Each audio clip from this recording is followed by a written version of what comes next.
I want to remind you that Hammond Communications posts a recording of these news conferences in the NCAA Digital Media Hub at ncaa.veritone.com. Transcripts are provided by ASAP and will be posted shortly.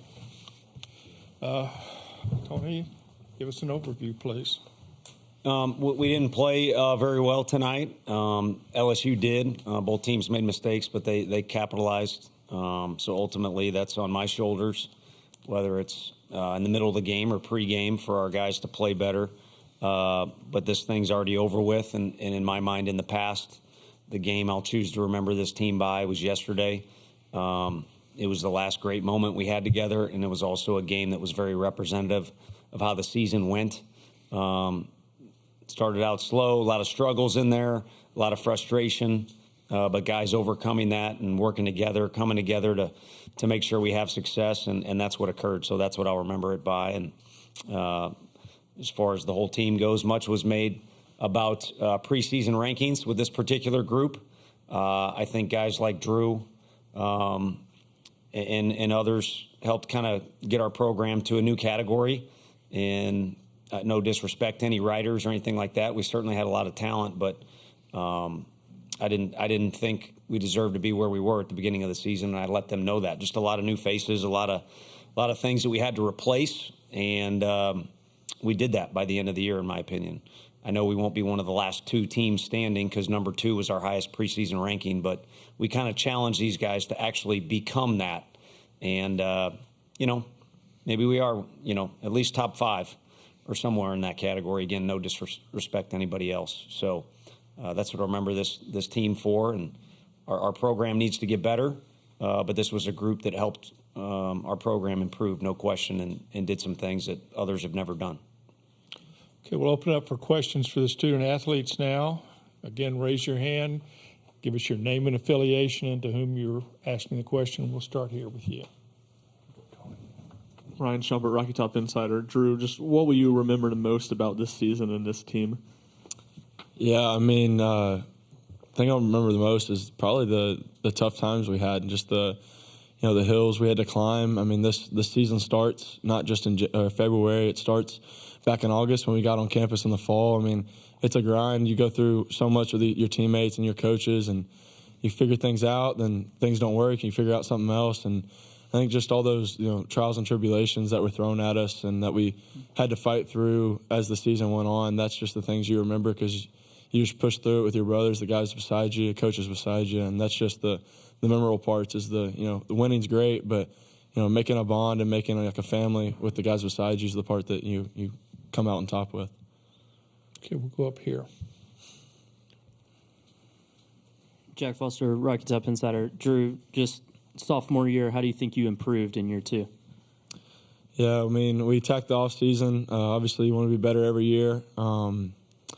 Just try to be more precise. Try to take care of my body a little more than I did last year.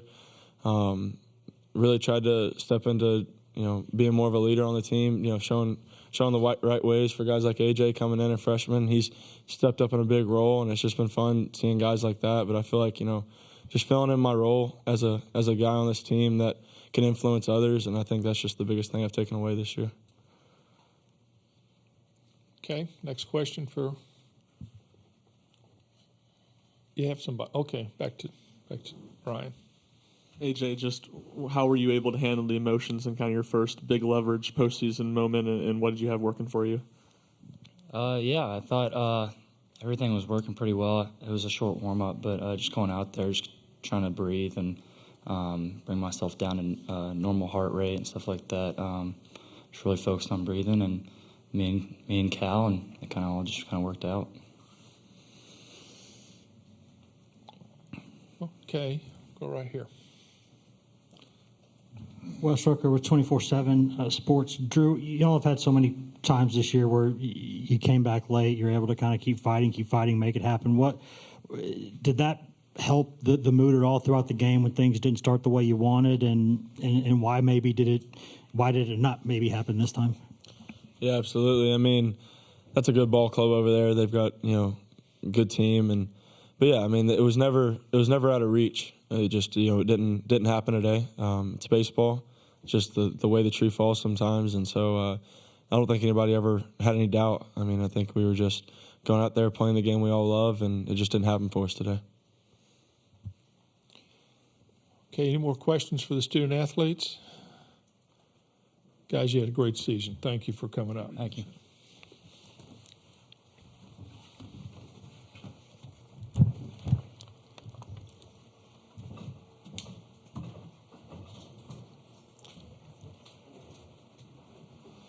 Now we'll open it up for questions to Tony. Again, raise your hand and we'll get to you, and we'll start with Kendall. D1 baseball. Tony, just from the dugout perspective, what were you seeing from Ackenhausen that he was just unable to let you guys kind of get in a groove offensively? His stuff has always been difficult to hit, usually where it's kind of, at least, and he's not on my team, so I'm going off a little bit of video, a little bit of research, where it's kind of gone awry for him is with command. And he had excellent command at the start of the game. And then as the game waned on a little bit, there were some mistakes he made out of the zone, whether it be hit by pitch or something like that. But then he kind of, kept his composure and regathered and did well. And then it takes two to tango. We like I said, we didn't capitalize on mistakes as well as they did. We kind of had it down. He got in on lefties and then got righties to kind of overswing a little bit. So it kind of depends on which side of the deal you're talking there. And, you could look at game plan, or you could just look at a guy who had a good opportunity and really took advantage of it. Wasn't going to be an easy day to score runs, and nothing to show for it. And for our team, a lot of times when it was tough out of the gate, we just needed one thing to happen, and then it kind of came, not necessarily like an avalanche. And who knows, maybe we get that one little moment. Things are different, but we did not. Okay, go up here to Ryan. Do you feel like you guys pressed offensively at all as the game went on? I don't think so. I think there was more frustration at times than we've had as of late. Maybe a word I can't say up here or two like that. But that was just because guys were trying, and it was a tight game. So each pitch you could feel a little bit. But, it's certainly in pregame and at the start of the game, there wasn't moments of tension. When I referenced mistakes, it was that they really made us pay on walks and then, defensive mistakes. And even when we don't feel that bunt, everything was all good. And, we make a mistake later and you knew the guy was going to come up to the plate. I was just dying somebody would be on base for him because you knew he was going to respond. That's just what he does.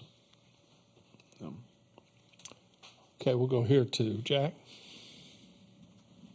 Yeah, Tony, I know you mentioned yesterday's game is the game you'll choose to remember this team by, but what do you want this team to be remembered for on the grand scheme? Kind of what you fantasize being if you claim to be a competitor or if you compete at all, is that you'll get after it no matter what. And when you get knocked down, you'll get back up. And when you get knocked down again, you'll get up even quicker and so on and so forth. So, I think it was a competitive group. They can hang their hat on the fact that, we talked about perspective.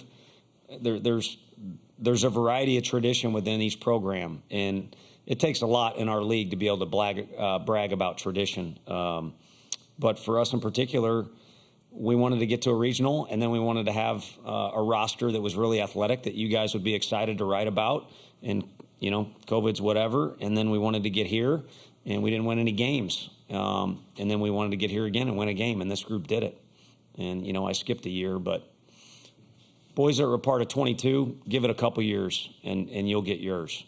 No national championship, but pretty special group that will be remembered by everybody in this room for a lot of stuff. Love them or hate them. I love them. Okay, here at the end. Tony, you said earlier the program needs to get better. I'm just curious where you see that being needed, and also as you said, getting here, winning a game. Do you feel like you've advanced the trajectory of the program this season? I think so. You need to get here and you need to feel it out. It doesn't mean like Coastal Carolina can't come here and win a national championship. But you got to get used to the itinerary, the media attention, the stage, and things will be passed down by guys.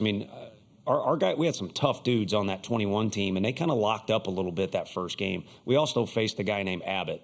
I wasn't too happy when I saw that video when we found out who we were going to face. But you got to learn how to deal with rankings and expectations. and then people start looking forward to playing you as opposed to, maybe sleeping on you a little bit, or, there's a variety of circumstances. And we want our stadium to get bigger. We want our crowds to keep getting bigger and rowdier. We want our roster to be as competitive as anybody's. Of course, that's going to kind of come and go a little bit, but just to be able to handle things that come with shooting for a national championship every year. Okay, back up here to Ryan.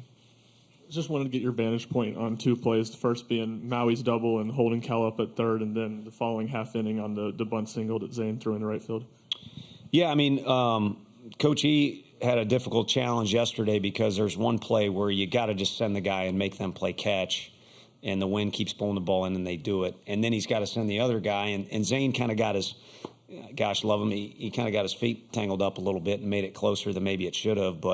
And then you get another difficult decision there. And normally with 2 outs and a double, you got to, but it wasn't there. And if you look up at the Jumbotron to double check, it just wasn't there. And we got a really good hitter coming up next that had a heck of a night the first time we played these guys, and just a little bit of difficulty tonight. So what was your second question? On the bunt, Zane threw into right field, did you like to meet that? Yeah, it looked like it was going foul, but I'm also standing in the dugout spitting seeds into the ground. He's out there playing in front of 25,000 or whatever we got in there, and he's trying to make a play. And who knows, it may not have rolled foul. But then again, to try and make a play, I mean, put it in your back pocket is easy to say if you're watching from home. But these kids are running around out there pouring their hearts out onto the field. That's why it's been so damn entertaining so far, if I can say that word. Yeah. Jack, this will be our last question for Tony. On that note, Coach, your teams in the last 3 to 4 years have played with such emotion and passion. I think it's contagious around the sport of college baseball. These games have been so entertaining this week. Can you kind of talk about the state of college baseball and maybe where your program has kind of played a role in a lot of the emotion and passion we see this week? I appreciate you saying that more than you know. That means a lot. I think last year's team, kind of what I was going on a tangent about or ready to go on a tangent, was they got people talking about the sport. I mean, big leaguers, all kinds of people. And again, part of it was they didn't like me or our players or anything like that, or we did some foolish things or we did some great things, but it got people talking. And we're not the only ones. I think these indoor facilities these kids train at, they're putting in more work. Media, whether it be social media or now all these games are covered. All those things are elevating the play and the amount of passion these kids pour into this thing. And I think our sport, I'm prejudiced, but I think our sport more than any other collegiate sport has more momentum and is on a greater incline than any other. And this thing here has become an absolute party in Omaha. They do a good job of hosting it, but the trajectory is not going to slow down. And this thing had a lot of star power, maybe more star power than any other one at this. You guys would know better than I.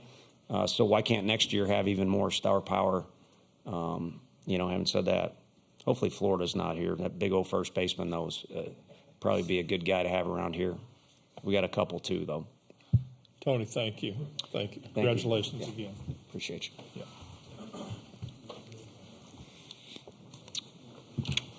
That's a friendly, me and Sully talked today, so that's not a